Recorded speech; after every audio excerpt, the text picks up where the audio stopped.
বাকিগুলো আছে ভারতে, আসাম বা ত্রিপুরার জঙ্গলে আছে, এক জায়গায় অশান্তিতে আছে। মামু বাড়ি যে সুবিধা হয় নাই, টাকা পয়সা সব রেখে দিচ্ছে। কেন একটা কথা আছে ভাই, মালাউন কা বাচ্চা কবি নাহি আচ্ছা, ঠিক কিনা? যেগুলো পালায় গেছে এগুলোর পরিচয় কি? মুসলমান তো কথা বলে না, পরিচয় দিচ্ছে কি?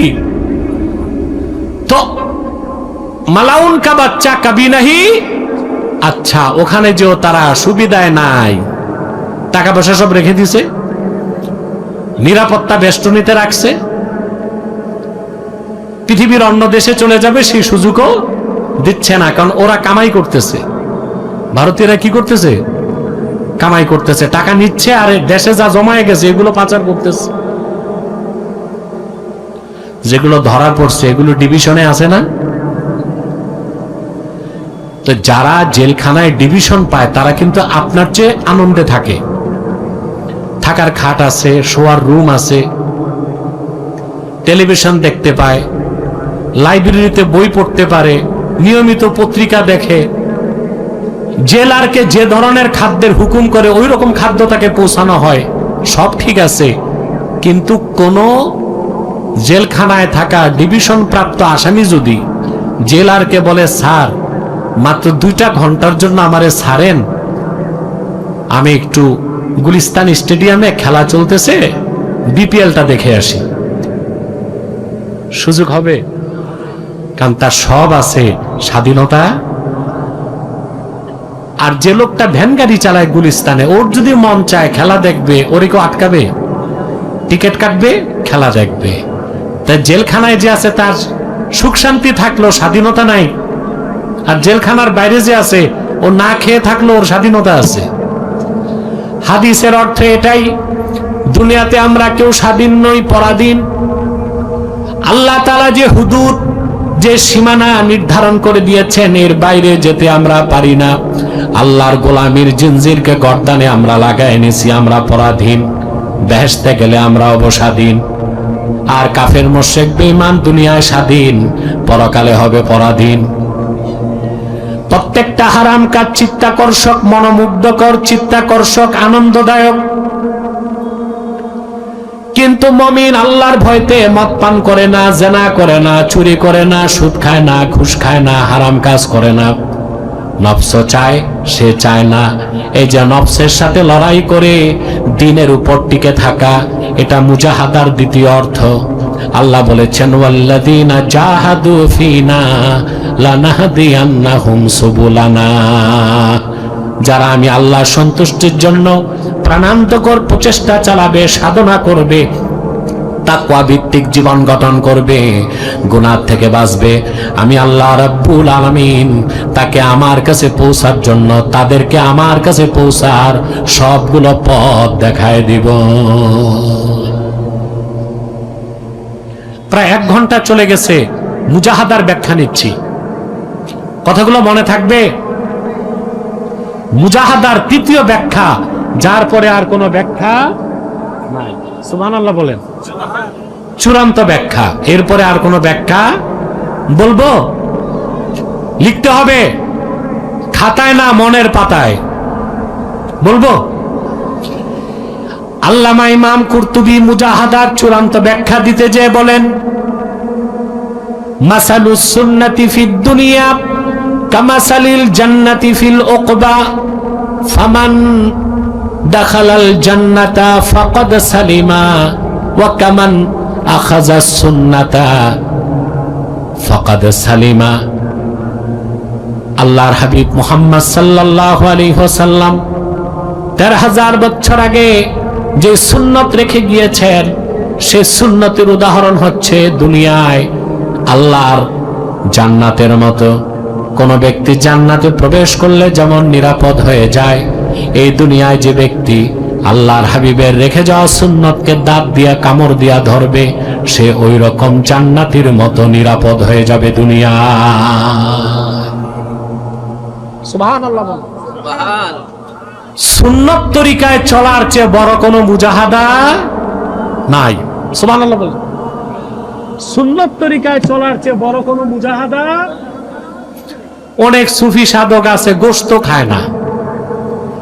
একদম গোশত না খাওয়া কি সুন্নাত না সুন্নত বিরোধী কাজ? আবার প্রতিদিন বেশি বেশি গোশত খাওয়াও সুন্নত বিরোধী কাজ। প্রতিদিন বেশি বেশি খাওয়া কি এটাও বেদাত, এটাও কি? অনেকে দরবেশি করে গোশত খায় না, যে আমি 40 দিন গোশত খাই নাই।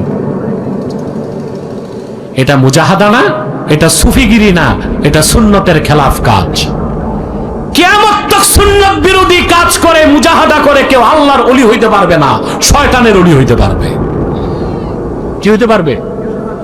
আল্লাহর ওলি হতে পারবে না। আল্লাহর ওলি হতে জীবনের সকল ক্ষেত্রে সুন্নতের অনুসরণ করতে হবে। এখন অনেকে মুজাহাদা দেখাতে যে গোশত খায় না, অথচ গোশত খাওয়া কি বলো? হাদিস সাক্ষ্য আল্লাহর হাবিব সাল্লাল্লাহু আলাইহি ওয়াসাল্লাম ইরশাদ করেছেন, খায়রুত তাআমি ফিদ দুনিয়া ওয়াল আখিরাতিল লাহম। দুনিয়া ও আখিরাতে সর্বোত্তম খাদ্য হচ্ছে গোশত। আবার অন্য হাদিসে আছে, যে ঘরে খুব বেশি গোশত খাওয়া হয় ওই ঘরে আল্লাহর লানত আসে।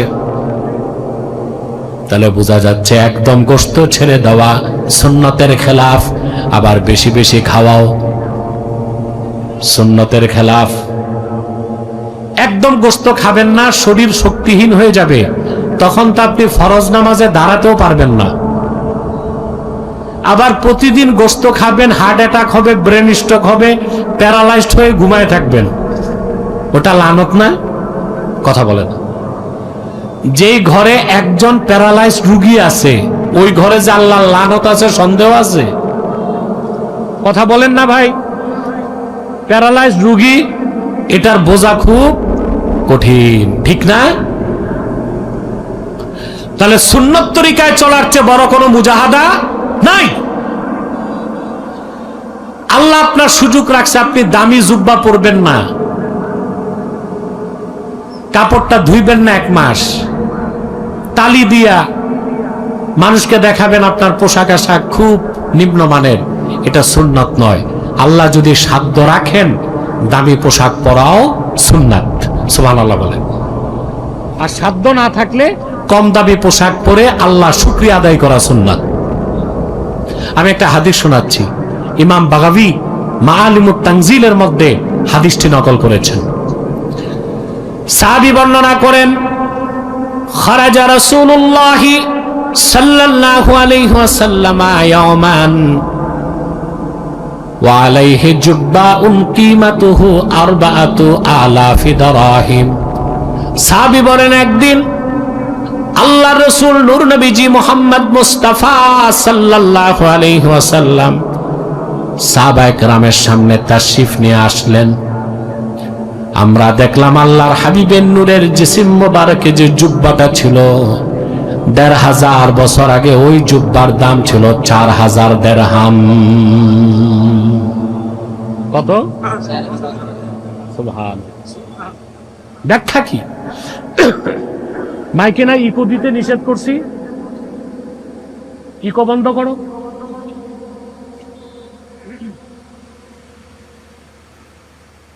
এই বসেন, একটু পরই মুনাজাত। আমরা সবাই মুনাজাত করে গুনাহ মাফ করে বাড়ি যাব ইনশাআল্লাহ। একটু পরই মুনাজাত করছি। কথা শুনতেছেন ভাই?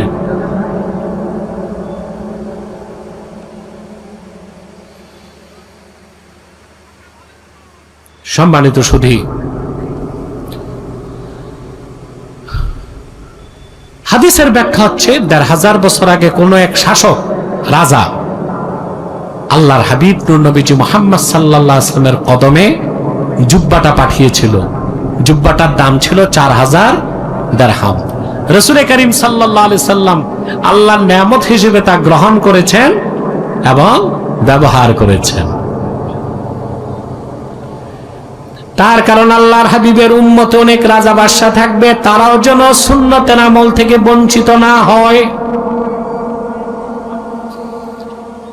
আবার যদি আপনার সাধ্য না থাকে তালিযুক্ত জুব্বা পরবেন, মন বেজার করবেন না, সেটা সুন্নাত। তাহলে বেহুদা কৃচ্ছতা করা,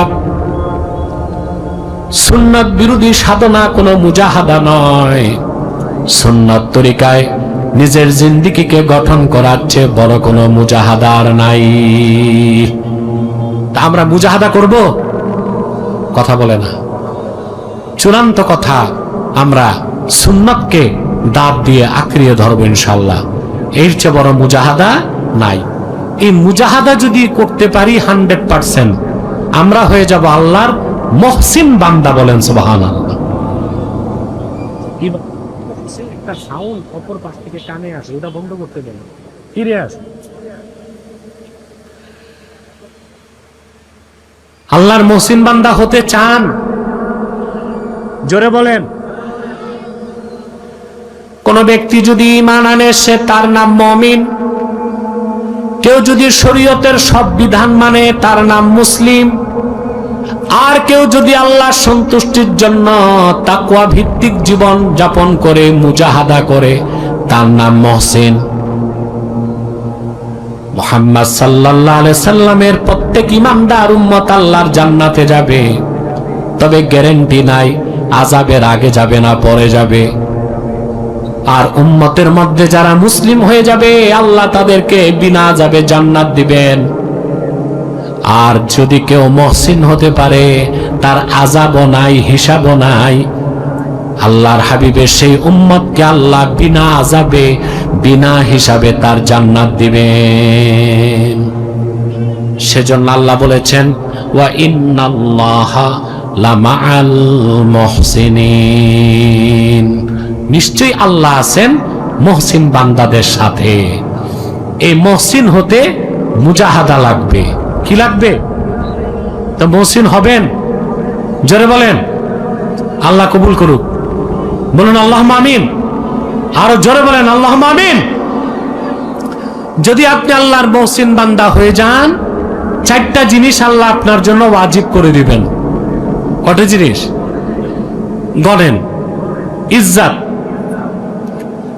নুসরাত, রাহমাত, কুওয়াত। যদি আল্লাহর মুহসিন বান্দা হন, মুজাহাদার মাধ্যমে আপনার ইজ্জত রক্ষার দায়িত্ব আল্লাহ নিজের হাতে নেবেন। রহমতের চাদরে আল্লাহ আপনাকে ঘেরাও করে নেবেন। সুবহানাল্লাহ। আল্লাহ বিপদে আপদে নুসরত, সাহায্য করবেন। আল্লাহ আপনাকে কুওয়াত, রুহানি শক্তি দান করবেন। আমরা কি মুজাহাদা করব ইনশাআল্লাহ? আল্লাহ রাব্বুল আলামিন মুজাহাদার ক্ষেত্রে 3টা পন্থা দিলেন। কয়টা? নাসরুদ্দিন, দিনকে সাহায্য করা। ওয়ার রাদ্দু আলাল মুবতিলিন, কাফের মুশরিক নাস্তিক সংশয়বাদী ব্লগার যারা, তাদেরকে বুদ্ধিবৃত্তিক লড়াইতে পরাজিত করা। ওয়াকামউজ জালিমিন, আর কাফেরদের মধ্যে যারা জালেম, অফেন্সিভ ভাবে মুসলমানের স্বার্থে আঘাত করতে চায়, তাদের বিষদাঁতকে ভেঙ্গে দেওয়া। এটা হচ্ছে মুজাহাদার একটা ব্যাখ্যা। আমি বুঝাতে পারলাম? এবার আসেন দ্বিতীয় ব্যাখ্যা। মুজাহাদার দ্বিতীয় ব্যাখ্যা হচ্ছে নফসের সাথে লড়াই।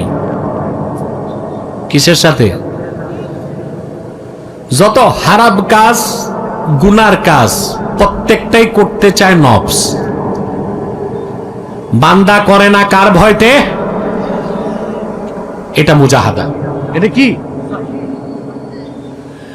মানুষের নফস চায় হারাম কাজ করতে। কোরআন সুন্নাহর দৃষ্টিতে যা কিছু হারাম, সুদ, ঘুষ, জেনা, ব্যভিচার, গীবত, শিকায়ত, হিংসা, বিদ্বেষ, যা কিছু ইসলাম হারাম করে দিয়েছে, ওই কাজগুলো করতে নফস চায়। আল্লাহর ভয়তে নফসের সঙ্গে লড়াই করে গুনার কাজ থেকে বেঁচে থাকা, সেটাও মুজাহাদার দ্বিতীয় অর্থ। সেজন্য আল্লাহ রাব্বুল আলামিন বলেছেন, ফাআম্মা মান খাফা মাকামা রাব্বিহি ওয়া নাহান নাফসা আনিল হাওয়া ফাইন্নাল জান্নাতা হিয়াল মাওয়া। আর যে ব্যক্তি কাল কিয়ামতে আল্লাহর সামনে দাঁড়াবার ভয় অন্তরে পোষণ করলো, তার মন যা চাইলো তার থেকে নিজের রূহটাকে, আত্মাকে, নিজের সত্তাকে নিবৃত রাখলো। এই মুজাহাদায় যে উত্তীর্ণ হয়ে গেল, আল্লাহ বলেন হাসর নাসরে হিসাব বিকাশের পর আল্লাহর জান্নাত হবে তার বাড়ি। আল্লাহর ভয় ছাড়া নফসের সাথে লড়াই করা যায় না। কথা বুঝতেছেন? তা নফসের সাথে লড়াই করে গুনাহ থেকে বাঁচার নাম কি? মুজাহাদা। এই যে বুঝতেছেন, মাশাআল্লাহ মাশাআল্লাহ, বুঝলেই তো আমার শ্রম সার্থক। একটা কথা মনে প্রাণে মেনে রাখবেন, ঈমান এনে কালেমা বিশ্বাস করে মুসলমান হওয়ার পরে আপনি আর স্বাধীন না। আল্লাহর হুকুমের বাউন্ডারিতে আপনি পরাধীন, ঠিক কিনা?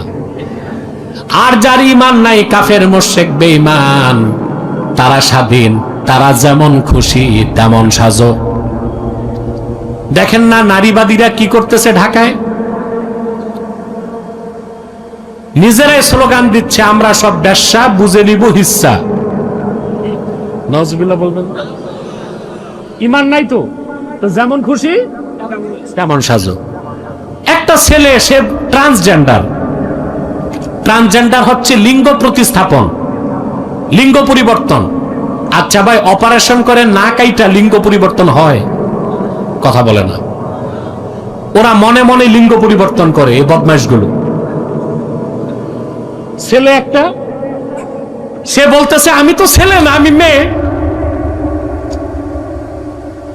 তারপর মেয়েদের মতো থ্রি পিস লাগায়, শাড়ি পরে। আসলে সে কি? আর বলতেছি কি, নারীবাদীরা সরকারকে দাবি করতেছে যেহেতু সে বলছে মেয়ে, রাষ্ট্র তাকে মেয়ে বলে স্বীকৃতি দিতে হবে। আরে মিয়া, নাউজুবিল্লাহ কইবা না? নারীবাদীরা এটা বলতেছে 2 যোগ 2 কত? কথা বলেন। কেউ যদি বলে না, আমি বলবো 2 যোগ 2 3, ওটা পাগল ছাড়া কিছু।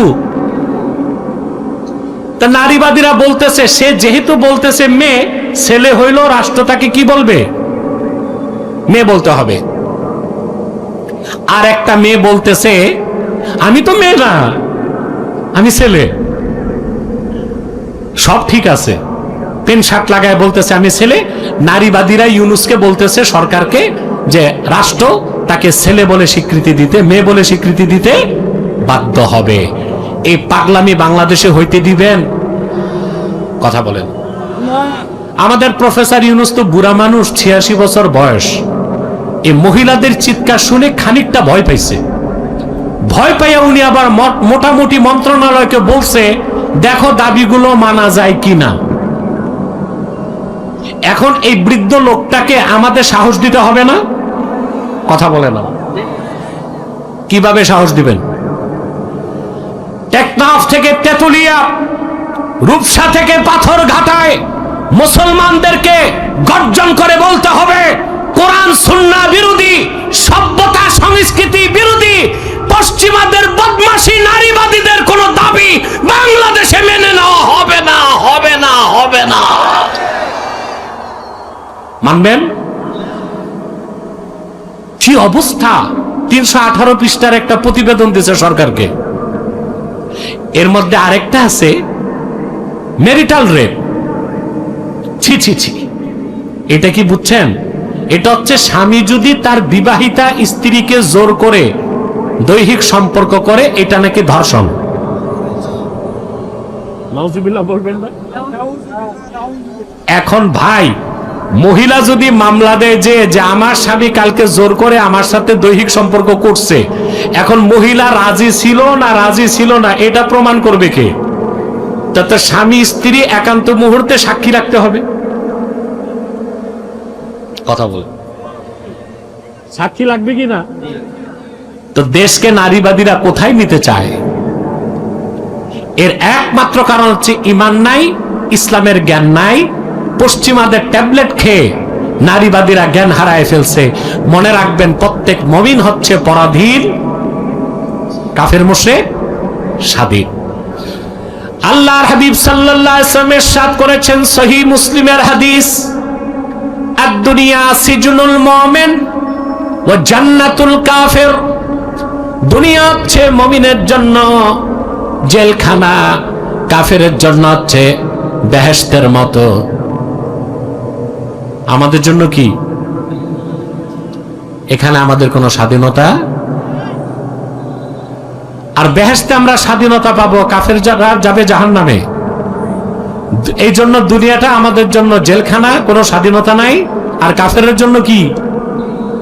বেহেশতের মতো। ঠিক না? খুব ভালো করে খেয়াল করেন,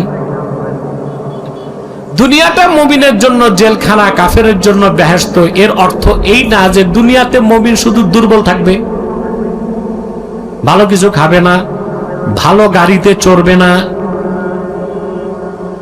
ভালো পোশাক পরবে না। এর মানে দুনিয়া আমাদের জেলখানা নাকি? কথা বলে না। হাদিস সাক্ষ্য দেয়, রাসূল করিম সাল্লাল্লাহু আলাইহি ওয়াসাল্লামের নাতি ইমাম হাসান রাদিয়াল্লাহু তাআলা আনহু, তিনি একদিন দামি পোশাক পরিধান করে আরবি তেজি ঘোড়াতে সওয়ার হয়ে কোথাও যাচ্ছেন। এক ইহুদি পণ্ডিত এসে হযরত হাসানের পথ আটকায় দিছে। বলেন, হাসান, আপনার নানা মুহাম্মদ সাল্লাল্লাহু আলাইহি সাল্লামের একটি হাদিস আমি বুঝি নাই, আমারে বুঝায় দেন। ইমাম হাসান বললেন, কি? ইহুদি বলল, আপনার নানা যান আল্লাহর হাবিব সাল্লাল্লাহু আলাইহি ওয়াসাল্লাম বলেছেন, দুনিয়াটা মুমিনের জন্য জেলখানা, কাফেরের জন্য বেহেশত। বর্তমান দুনিয়ায় আপনার চেয়ে সেরা মুমিন কেউ নাই। আপনার পোশাক কত দামি, মাথায় কত সুন্দর পাগড়ি, দামি আরবি তেজি ঘোড়ায় আপনি বসছেন। আর আমি কাফের ইহুদি, আমার পোশাকটা জীর্ণ শীর্ণ, মাথায় কিছু নাই, পাটা খালি। তা আপনার জন্য না দুনিয়া বেহেশত হইল, আমার জন্য না জাহান্নাম হইল? হযরত হাসান রাদিয়াল্লাহু তাআলা আনহু, ইমামে হাসান রাদিয়াল্লাহু তাআলা আনহু তিনি বললেন, রে ইহুদি, আমার নানা জান মুহাম্মদ সাল্লাল্লাহু আলাইহি ওয়াসাল্লামের হাদিস বুঝার মতো শাহিদে মাগাল্লাহ তোমার দেন নাই। হাদিসের অর্থটা বুঝে নাও। আপনারাও কি বুঝতে চান নাকি? আমি একটা উদাহরণ দিয়ে বুঝাচ্ছি। জেলখানাতে ডিভিশন থাকে। কি থাকে? এই যে এখন, আগে যারা মন্ত্রী এমপি ছিল এরা কিন্তু এখন জেলে আছে। কোথায়? উল্লেখযোগ্য সংখ্যক আছে কই? জেলে। বাকিগুলো আছে ভারতে, আসাম বা ত্রিপুরার জঙ্গলে আছে, এক জায়গায় অশান্তিতে আছে। মামু বাড়ি যে সুবিধা হয় নাই, টাকা পয়সা সব রেখে দিচ্ছে। কেন, একটা কথা আছে ভাই, মালাউন কা বাচ্চা কবি নাহি আচ্ছা। ঠিক কিনা? যেগুলো পালায় গেছে এগুলোর পরিচয় কি? মুসলমান তো। কথা বলে না, পরিচয় দিচ্ছে কি? তো মালাউন কা বাচ্চা কবি নাহি আচ্ছা, ওখানে যে তারা সুবিধায় নাই, টাকা পয়সা সব রেখে দিছে, নিরাপত্তা বেষ্টনীতে রাখছে, পৃথিবীর অন্য দেশে চলে যাবে সেই সুযোগও দিচ্ছে না, কারণ ওরা কামাই করতেছে। ভারতীয়রা কি করতেছে? কামাই করতেছে, টাকা নিচ্ছে, আর দেশে যা জমায়ে গেছে এগুলো পাচার করতেছে। যেগুলো ধরা পড়ছে এগুলো ডিভিশনে আছে না? তো যারা জেলখানায় ডিভিশন পায় তারা কিন্তু আপনার চেয়ে আনন্দে থাকে। থাকার খাট আছে, শোয়ার রুম আছে, টেলিভিশন দেখতে পায়, লাইব্রেরিতে বই পড়তে পারে, নিয়মিত পত্রিকা দেখে। জেলারকে যে ধরনের খাদ্যের হুকুম করে ওই রকম খাদ্য তাকে পৌঁছানো হয়, সব ঠিক আছে। কিন্তু কোন জেলখানায় থাকা ডিভিশন প্রাপ্ত আসামি যদি জেলারকে বলে, স্যার মাত্র 2টা ঘন্টার জন্য আমারে ছাড়েন, আমি একটু গুলিস্তান স্টেডিয়ামে খেলা চলতেছে, বিপিএলটা দেখে আসি, সুযোগ হবে? কারণ তার সব আছে, স্বাধীনতা। আর যে লোকটা ভ্যান গাড়ি চালায় গুলিস্তানে, ওর যদি মন চায় খেলা দেখবে, ওরে কেউ আটকাবে? টিকিট কাটবে, খেলা দেখবে। তাই জেলখানায় যে আছে তার সুখ শান্তি থাকলো, স্বাধীনতা নাই। আর জেলখানার বাইরে যে আছে, ও না খেয়ে থাকলো, ওর স্বাধীনতা আছে। হাদিসের অর্থ এটাই, দুনিয়াতে আমরা কেউ স্বাধীন নই, পরাধীন। আল্লাহ তাআলা যে হুদুদ, যে সীমানা নির্ধারণ করে দিয়েছেন, এর বাইরে যেতে আমরা পারি না। আল্লাহর গোলামীর জিনজিরকে গর্দানে আমরা লাগাই এনেছি, আমরা পরাধীন। বেহেশতে গেলে আমরা অবস্বাধীন। আর কাফের মুশরিক বেঈমান দুনিয়ায় স্বাধীন, পরকালে হবে পরাধীন। প্রত্যেকটা হারাম কাজ চিত্তাকর্ষক, মনোমুগ্ধকর, চিত্তাকর্ষক, আনন্দদায়ক। কিন্তু মুমিন আল্লাহর ভয়তে মদ পান করে না, জেনা করে না, চুরি করে না, সুদ খায় না, ঘুষ খায় না, হারাম কাজ করে না। নফস চায়, সে চায় না।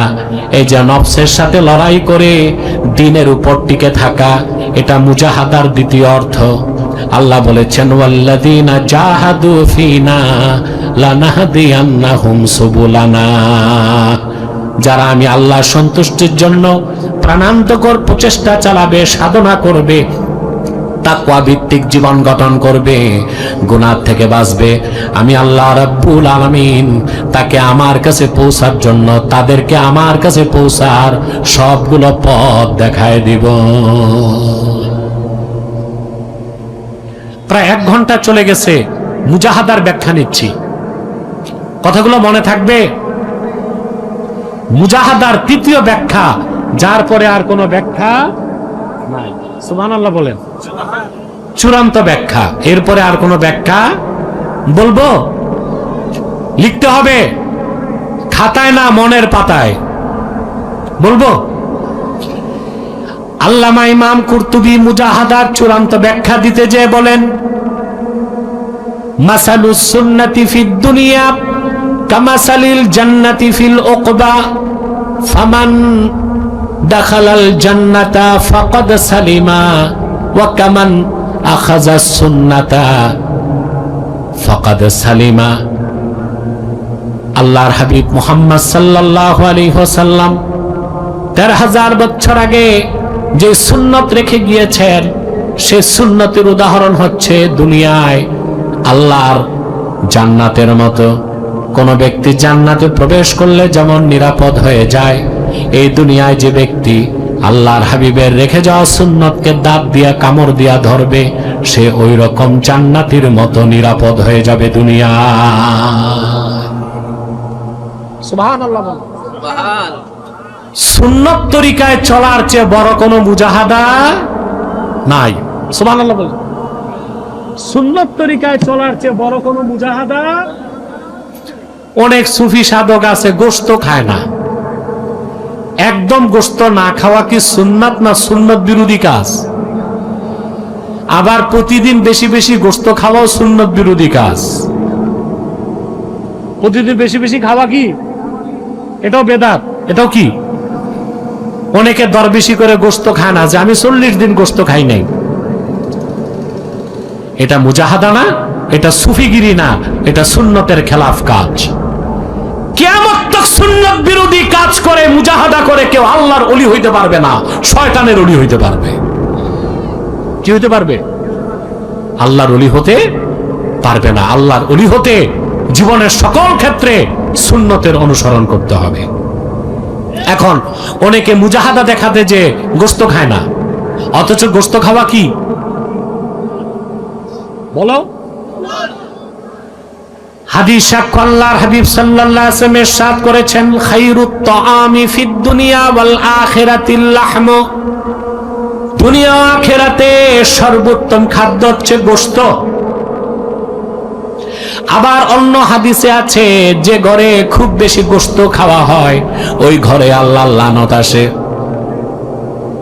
তাহলে বোঝা যাচ্ছে একদম গোশত ছেড়ে দেওয়া সুন্নতের খেলাফ, আবার বেশি বেশি খাওয়াও সুন্নতের খেলাফ।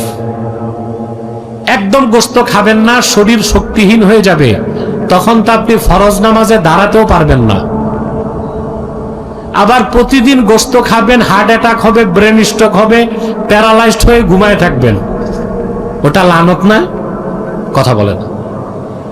যেই ঘরে একজন প্যারালাইজড রোগী আছে, ওই ঘরে যে আল্লাহর লানত আছে সন্দেহ আছে? কথা বলেন না ভাই। প্যারালাইজড রোগী, এটার বোঝা খুব কঠিন, ঠিক না? তাহলে সুন্নত তরিকায় চলার চেয়ে বড় কোনো মুজাহাদা নাই। আল্লাহ আপনার সুযোগ রাখছে, আপনি দামি জুব্বা পরবেন না, কাপড়টা ধুইবেন না 1 মাস, তালি দিয়া মানুষকে দেখাবেন আপনার পোশাক আশাক খুব নিম্নমানের, এটা সুন্নাত নয়। আল্লাহ যদি সাধ্য রাখেন দামি পোশাক পরাও সুন্নাত, সুবহানাল্লাহ বলেন। আর সাধ্য না থাকলে কম দামি পোশাক পরে আল্লাহ শুকরিয়া আদায় করা সুন্নাত। আমি একটা হাদিস শোনাচ্ছি, ইমাম বাগাবী মাআলিমুত তানজিলের মধ্যে হাদিসটি নকল করেছেন।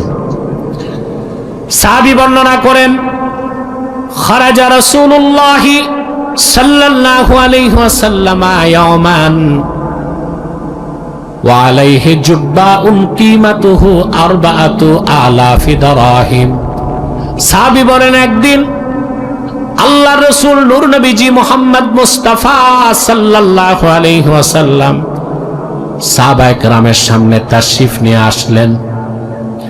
আমরা দেখলাম আল্লাহর হাবিবের নূরের জিসিম মোবারকে যে জুব্বাটা ছিল, 1500 বছর আগে ওই জুব্বার দাম ছিল 4000 দিরহাম। কত? সুবহান। ব্যাখ্যা কি? মাইকে না ইকো দিতে নিষেধ করছি, ইকো বন্ধ করো।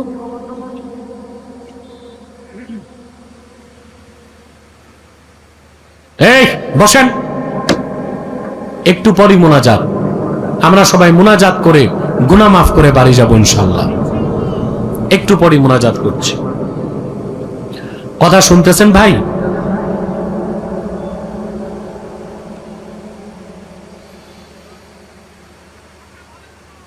সম্মানিত সুধী,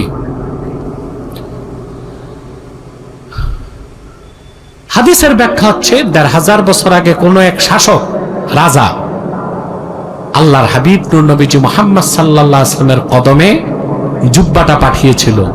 জুব্বাটার দাম ছিল 4000 দিরহাম।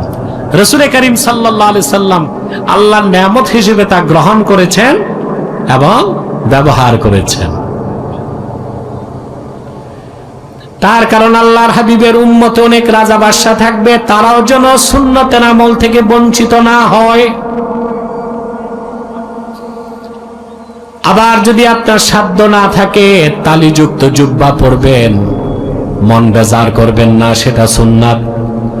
তাহলে বেহুদা কৃচ্ছতা করা,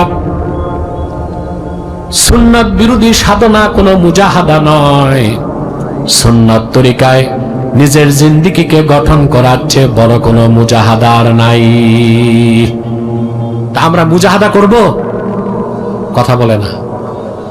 চূড়ান্ত কথা, আমরা সুন্নাতকে দাঁত দিয়ে আঁকড়িয়ে ধরব ইনশাআল্লাহ। এর চেয়ে বড় মুজাহাদা নাই। এই মুজাহাদা যদি করতে পারি 100%, আমরা হয়ে যাব আল্লাহর মুহসিন বান্দা। বলেন সুবহানাল্লাহ। একটা সাউন্ড অপর পাশ থেকে কানে আসে, ওটা বন্ধ করতে দেন, ফিরে আসে। আল্লাহর মুহসিন বান্দা হতে চান? জোরে বলেন। কোন ব্যক্তি যদি ঈমান আনে সে তার নাম মুমিন। কেউ যদি শরীয়তের সব বিধান মানে তার নাম মুসলিম। আর কেউ যদি আল্লাহর সন্তুষ্টির জন্য তাকওয়া ভিত্তিক জীবন যাপন করে মুজাহাদা করে তার নাম মুহসিন। মুহাম্মদ সাল্লাল্লাহু আলাইহি সাল্লামের প্রত্যেক ঈমানদার উম্মত আল্লাহর জান্নাতে যাবে, তবে গ্যারান্টি নাই আযাবের আগে যাবে না পরে যাবে। আর উম্মতের মধ্যে যারা মুসলিম হয়ে যাবে আল্লাহ তাদেরকে বিনা আযাবে জান্নাত দিবেন। আর যদি কেউ মুহসিন হতে পারে তার আযাবও নাই, হিসাবও নাই। আল্লাহর হাবিবের সেই উম্মতকে আল্লাহ বিনা আযাবে বিনা হিসাবে তার জান্নাত দিবেন। সেজন্য আল্লাহ বলেছেন ওয়া ইন্নাল্লাহা লামাআল মুহসিনিন, নিশ্চয়ই আল্লাহ আছেন মুহসিন বান্দাদের সাথে। এই মুহসিন হতে মুজাহাদা লাগবে। কি লাগবে? তো মুহসিন হবেন, জোরে বলেন। আল্লাহ কবুল করুক, বলুন আল্লাহুম্মা আমিন। আরো জোরে বলেন আল্লাহুম্মা আমিন। যদি আপনি আল্লাহর মুহসিন বান্দা হয়ে যান, চারটা জিনিস আল্লাহ আপনার জন্য ওয়াজিব করে দিবেন। কটা জিনিস গণেন? ইজ্জত, নুসরাত, রাহমাত, কুওয়াত। যদি আল্লাহর মুহসিন বান্দা হন, মুজাহাদার মাধ্যমে আপনার ইজ্জত রক্ষার দায়িত্ব আল্লাহ নিজের হাতে নেবেন। রহমতের চাদরে আল্লাহ আপনাকে ঘেরাও করে নেবেন। সুবহানাল্লাহ। আল্লাহ বিপদে আপদে নুসরত সাহায্য করবেন। আল্লাহ আপনাকে কুওয়াত, রুহানি শক্তি দান করবেন।